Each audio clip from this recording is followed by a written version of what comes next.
everyone, welcome into this week's episode of Degrees of Science. We have been so lucky to have meteorologists, doctors, space scientists, and many more on Degrees of Science. And something that they all have in common is the fact that they fall under the umbrella of STEM, which is Andi Parr. She's ESC Region 12 Education Specialist. She is here with us today to talk more about STEM education. And Andi, you focus on teaching STEM to children in the classroom. For those that may not know, those that need a refresher, kind of what does STEM mean? STEM, it's a great word, and if you talk to 20 people, they're going to have 20 different definitions of it. That being said, that common theme, that definition of STEM is problem solving, taking content, taking a real world problem, and how do we support our students or all learners in innovatively solving it, hands-on, using their skills and trying and doing that. You said like 20 different definitions. I definitely have seen that where we see STEM, we see STEAM, we see STREAM, we see a couple of different initials mixed in there. When they add those other initials, kind of what does that encompass more than just, I think because STEM is science, technology, engineering, mathematics, you throw in a couple other letters in there and you talk more about the whole, kind of the whole encompassing problem solving skills. What do those other letters that are thrown in there mean? So a lot of times when we add STEAM, we're adding arts and we're adding STREAM and we're adding reading. And I firmly believe, and as we believe with this definition of problem solving, you notice I did not say in science, technology, engineering, and math. It is content, it is information, it is an idea, concepts which span all grades, all subjects. That idea of what are you taking what you're doing right now and how are we supporting our students solving the problem that is, it's there and it's real to them and real to what's going on. So I use the example of, I have a student who is very gifted in math and science, but that's not where his interests lie. He really wanted theater. And the acting of theater was great, but he wanted to build. And so it was light design and set design, and that's STEM. Because you're problem solving and working through it and figuring out how can I make all these pieces work together for the desired outcome. Yeah, so you mentioned, you have an interest that's maybe not specifically the traditional sense of the STEM, of the science, technology, engineering, and math. If somebody's watching this and they say, oh, my daughter, she is just into art, she's into reading, she's not into problem solving yet, what would you say to kind of encourage them to get going into the STEAM mindset? You are. There's the opportunity in the art and how you create and how you're creating your art. What are the things that you're going to do to get that desired outcome, what that desired product. We have a group of teachers that we come and we give them a challenge. And with that challenge, here's your limited supplies. How can you make that work? And you have to reason and work through it.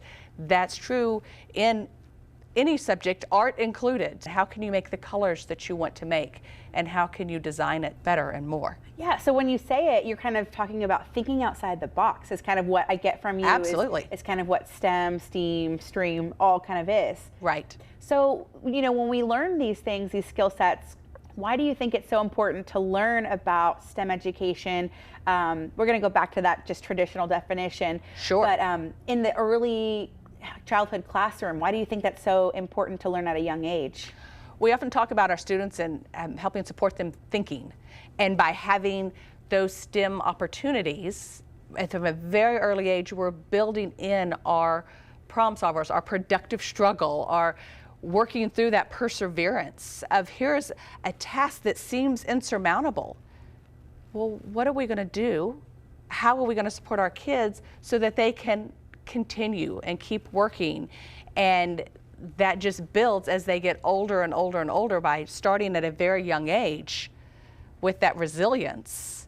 Then, oh my goodness, think of the problems that they're going to solve in ways that we would never have imagined possible before. Now, if somebody's watching this or has somebody in mind that maybe isn't in early education but wants to get involved in STEM, maybe they're a later learner, maybe they're an adult, what would you say to kind of encourage them or get them plugged in? There are lots of great resources because STEM is a big idea right now will come to our website. We'll just say, and at esc12.net/STEM.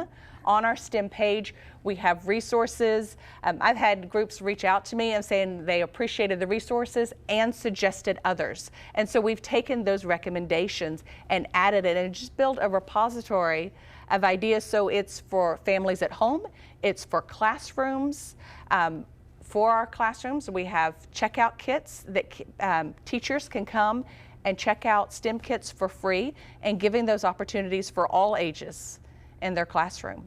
That's amazing. So when you talk about these take-home kits and things, like what are some of the things that are in the kits?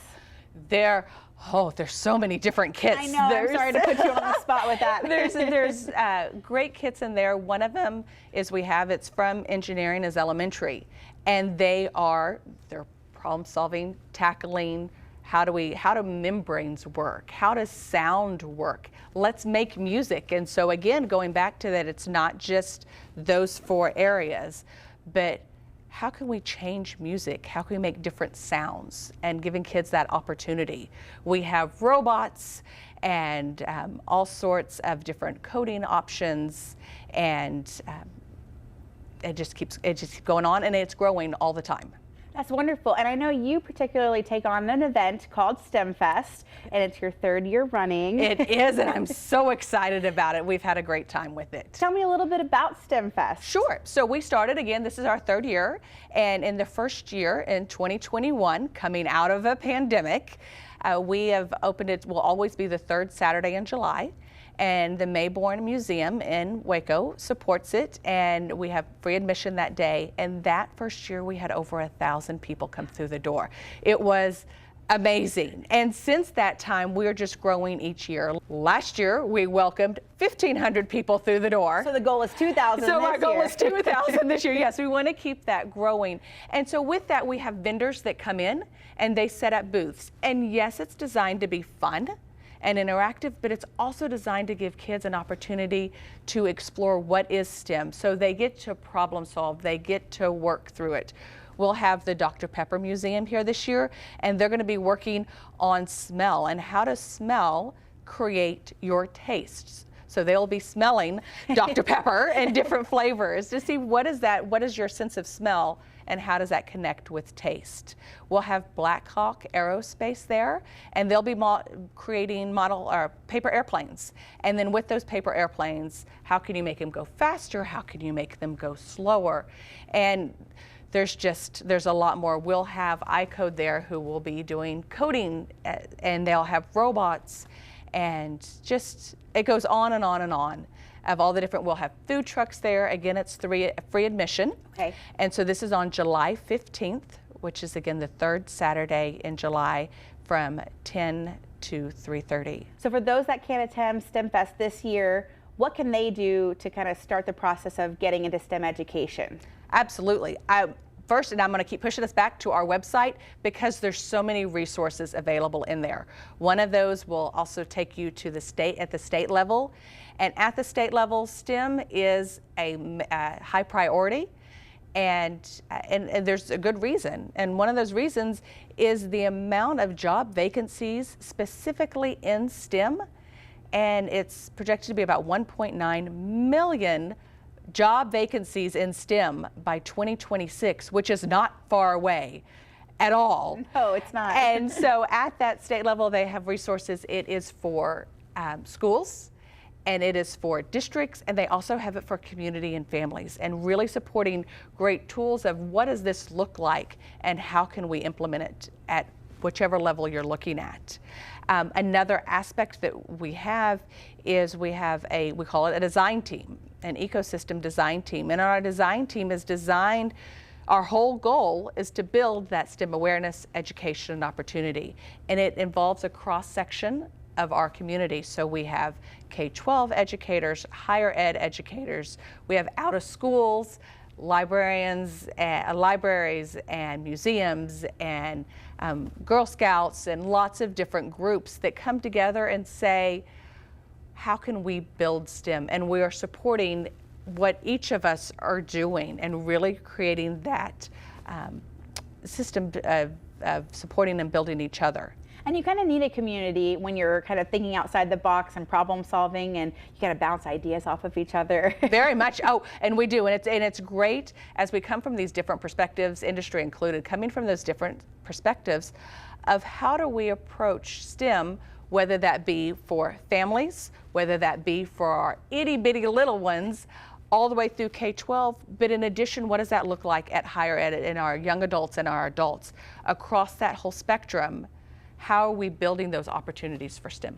What would you say to somebody listening or tuning in that maybe is scared about the idea of STEM for their kids? Like, it's very encompassing. You know, we talked about the 3 definitions, kind of the different acronyms used. What would you say to them that they want to start this for their kids? I'll tell a story on one of my children. Yeah, I want to hear it. So when and it's something that's they were itty bitty, just 3, 4, just very young. And it was that age that I did everything for them. I got their drink, I got their food, I got all of that. And actually it was through a conversation with my sister when she says, Andi, let them try. I said, but it's gonna make a huge mess. And she agreed, yes, it will. But what will your kids gain when they have the opportunity at that point to pour the milk? So we did. And it did make a mess, but they got better and they figured out ways to make it work. I didn't just leave them. I stayed to support and encourage and help them where needed, but they were able to tackle even just, like I said, at the itty bitty age. And as they get older, all of those opportunities to try on their own rather than us always having that tendency to scoop in and save the day. I know, as a parent, it is so hard. I think you said it well when you said there's going to be a mess. And I think that STEM is all about the mess and not being afraid to let the mess happen, because I think that's where true creativity and ingenuity comes into play, which is everything that you're talking about. So I think that that's wonderful. And I like hearing other stories from parents too on it's okay to let them try to do that. It is. And sometimes it gets loud. And that's okay. It's okay because we're working through that, sometimes that excitement and that, oh my gosh, did you see what just happened? Yes. And what makes you, what do you think that happens, and what do you think it means, and why do you think it did that?